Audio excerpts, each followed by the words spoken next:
Hello everyone, my name's Annette, and you might know me on social media as Nettersplays, and today I'm going to cover my top 10 card games that I acquired in 2016. Now, this doesn't necessarily mean that these games all came out in 2016, but these card games are all games that I acquired throughout the year 2016, no matter if they're old or new, but they were previously shown on my acquisitions and impressions throughout the year in these videos. So these are the top 10 card games that I love. So let's get to it. So before I begin my countdown to my top 10 card games, I'm going to give you 3 honorable mentions. The first game I'll talk to you about is this game called Kodama. Now, Kodama the Tree Spirits is a 2 to 5 player card game, and what I love about this game is the way you use the cards. Now, the card play in this game is really unique and really different, because what you're trying to do in this card game is you're trying to get certain cards and you're trying to place them down and arrange them in different manners so that they turn out to become this tree. You score points along the branches depending on what kind of figures are on them. So it's a really cool little twist of a card game and how you apply the card use throughout the game. I really love it because at the end of the game you turn out to have this huge elaborate tree and you can just look at it and it's really beautiful. So Kodama is one of my honorable mentions for 2016. The next honorable mention is Coloretto. Now, Coloretto is a small little light filler game. However, what I loved about this game is that it's so small. It's compact and it's easy to travel with. Now, I've traveled throughout the year and I always manage to have this little card game in my travel bag. So the cool thing about this game is that you're trying to collect different sets by placing cards into the middle between players, and you have a decision to either place the card in the middle or you can take the cards from the middle and then collect different sets. Now, I also managed to gather the little expansion for this, which are a few little cards to change the rules throughout the game. But in itself, this game here I've played so many times throughout this year, and I just can't go along with this list without mentioning Coloretto because it's such a small little great card game.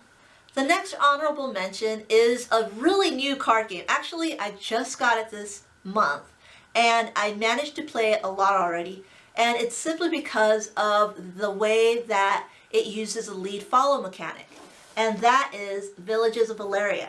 Now, I know I just picked this up, but I have to mention this game because I love Race for the Galaxy and I love Eminent Domain, and this has that in it, that lead follow kind of follow the leader type of card play, along with building your tableau. And I just found this to be a little bit lighter than the Race for the Galaxy, of course. The iconography is great. And the cool thing that I find with this game is that I can easily introduce people to these type of card games that I really enjoy and love. The artwork is great in this too. So I had to mention Villages of Valeria. So now let's begin my top 10 favorite card games of 2016.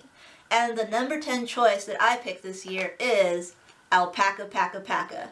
Now, Alpaca PacaPaca is a card game that I've played so much this year, and there's absolutely nothing complex about this game, but it's just ridiculous. I love this game so much because it involves alpacas, and you're collecting card games, you're playing cards, and you're trying to build these really tall necks for these alpacas. And every time I play this game, everyone around me is always like, what are you doing? What are you playing? This is so different. It's so unique. It's ridiculous. It's silly. And it's fun. So I can't recommend Alpaca PacaPaca enough because it's just a great little card game. And I'm glad that I really got to play and find this game this year.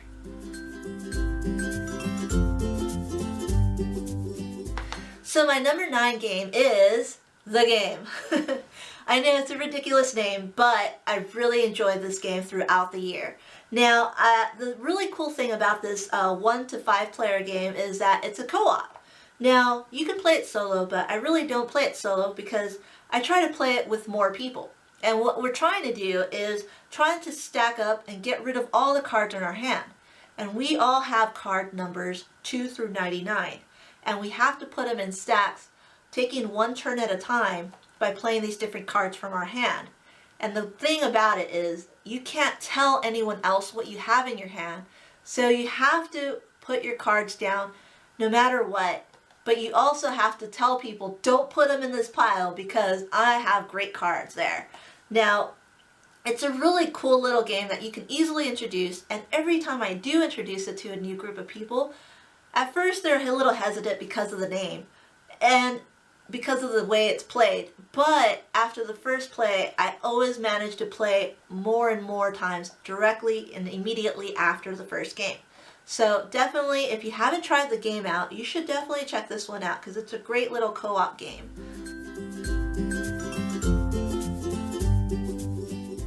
So my number 8 game is a game that I've been playing for a while now. I play it a lot on my phone, and the name of the game is Star Realms.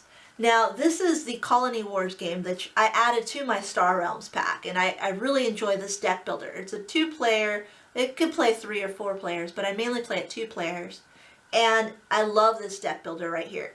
But this is not my number 8. My number 8 is Hero Realms. Now, Hero Realms evolved from Star Realms, and what I like about this actual card game is the fact that it has character card packs. Now, the character card packs add a variant to the already great Star Realms type game. It's still a deck builder. It's still used in the same manner of getting cards from a market and just building up your deck, and you fight against someone else and you try to destroy them before they destroy you. Now, but in this one, it has the character set packs where you actually start with a different set of cards than your opposing player.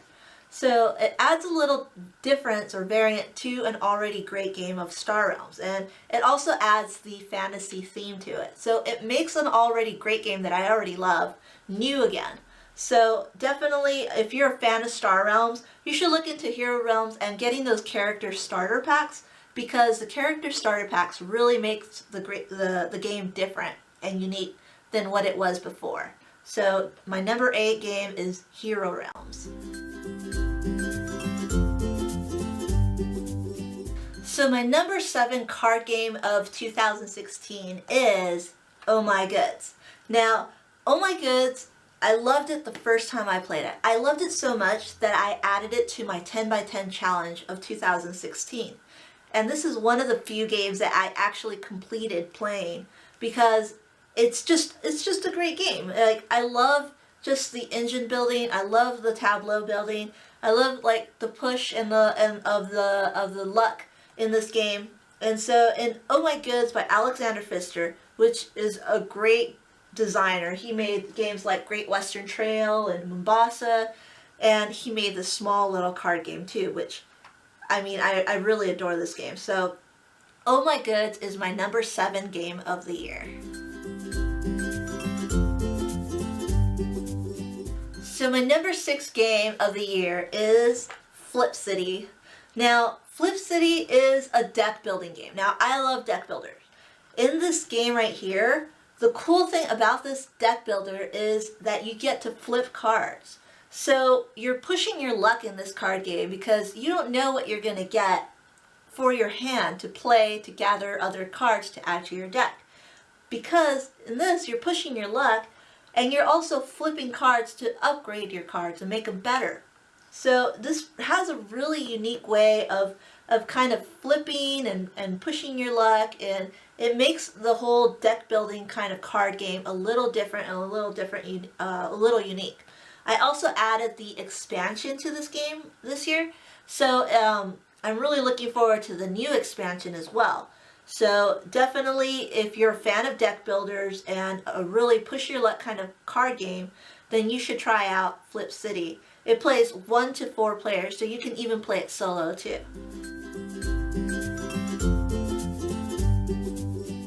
So my number 5 card game of the year is Seven Wonders Duel. Now, Seven Wonders Duel is a game that I immediately loved. It's a 2-player card game, and it uses a really weird overlaying of cards, and then you take the cards from the bottom and they kind of bring out other cards, and eventually you're building a tableau where you're building an engine and you're playing against someone else to either acquire more gold or more points than the other player, or you can beat them through military, or you can beat them through science.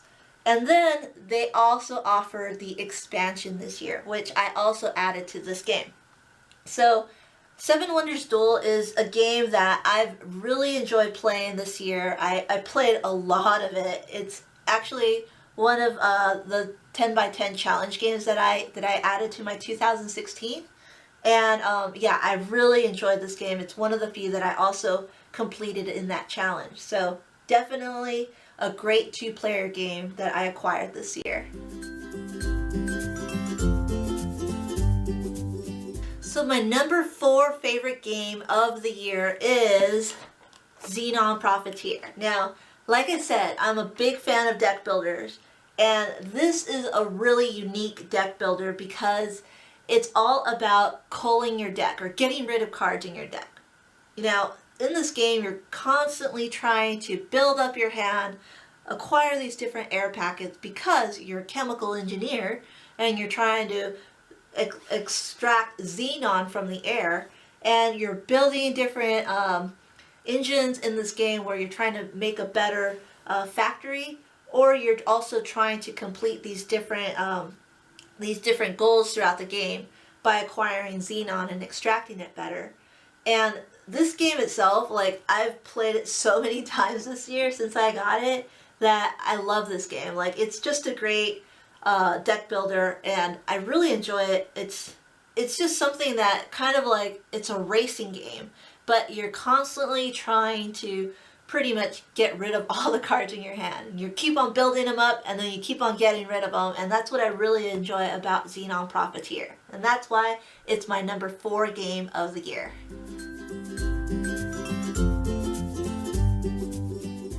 So my number 3 favorite card game of the year is Mystic Vale. Now, Mystic Vale is like a deck builder, but it's a card crafting system. And in this cool little game, what you get is pretty much this really weird way of crafting your cards and making them better and better. It's like a deck builder, but what you're doing is you always have 20 cards in your deck. And what you're doing is grabbing these cards from the center, and you're upgrading the cards that you already have by sleeving those cards into the cards that you have in your deck. And it's a great, like, push your luck kind of card game along with a deck builder kind of aspect, and it's just so innovative and unique. I've also added the expansion to this so I can have more cards in the game, and I've absolutely loved this game, and I feel like it's one of the best games that, of course, that has come out in 2016.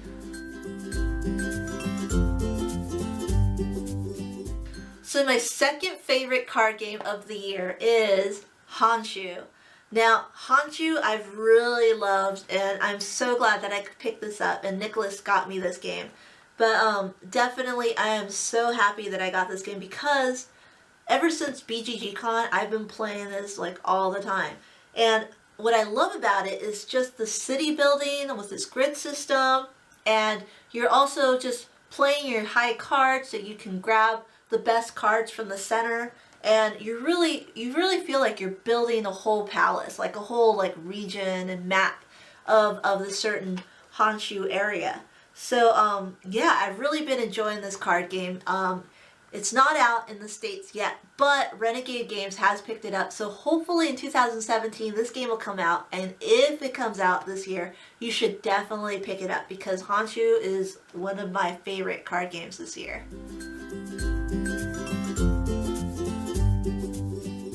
Alright, so we finally reached my number 1 card game of the year. And it's really odd because I'm not that great at trick taking. But for some reason, I really love this game, and it's a trick-taking game that involves a lot of math. but I love it so much because every time I play it, I just try to figure out like how are people going to play cards and what are they going to do. And anyways, the name of that game is Capital Lux. Now, I love this game so much. It plays 2 to 4 players, and what you're doing is you have a certain hand of cards that you're playing. You're drafting it. You're taking a few cards. You're passing it along to start off your hand. And then with that hand, you're either going to place them in the capital or in your own personal district. And if you put them in the capital, you get a benefit. And you're just constantly trying to balance between your district and the capital. And you're also kind of being a jerk to other players by taking those cards out from the capital and playing them on your own. It's just, there's so much complexity in this little card game that I love it. I mean, there's really so much really good interaction between players in this game. I played it with 2, 3, and 4 players. 4 players is great. 3 players it also works out, and 2 players it also works out too. I mean, surprisingly enough, it does work because of the whole drafting aspect of it, but definitely I've been playing a lot of Capital Lux lately, and I've really been enjoying it so much that it's my #1 card game of the year. Okay, well those are all my favorite card games that I acquired this year, and I hope you liked the video. I hope it kind of introduced you to some new games, and hopefully it piqued your attention to some of them that you might not have heard of, or maybe you have heard of them and you like them just as much. So I'm interested to see what is your top favorite card game of 2016. You can leave a comment down below too.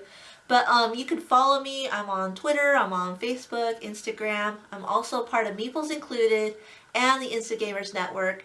But just go ahead and just leave a comment. Thank you so much for watching this video, and I'll see you next time. Bye!